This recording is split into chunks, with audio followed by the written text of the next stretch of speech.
Last night, there was a blackout. There was no storm or anything like that. 1 minute I was using my laptop, and then everything shut down or turned off, leaving our house in total darkness. I don't know how many houses were affected, but our whole street was dark. One of our neighbors called the power company to ask about it and was told there was a car accident or something.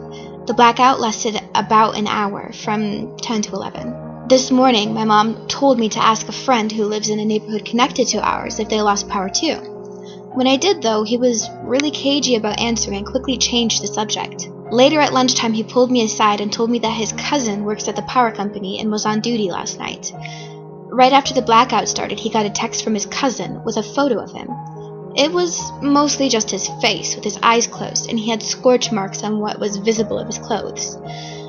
My friend texted back to ask about it, but didn't get any answers, so he went to bed. When he came downstairs this morning, he found his mom was on the phone with his cousin. She had a puzzled look on her face the whole time, so after she hung up, he asked her what was going on. Apparently, last night his cousin was going to the bathroom when he noticed a small human-like shadow stretching out from around a corner.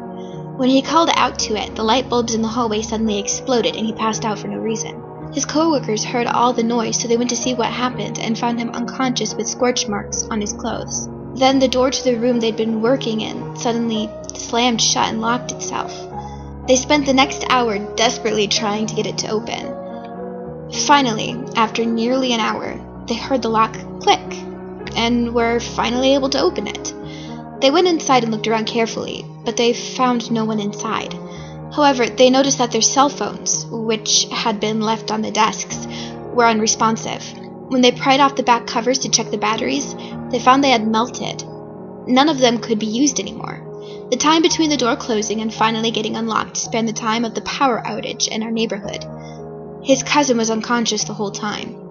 After hearing this, my friend checked his cell phone for the picture. It was gone.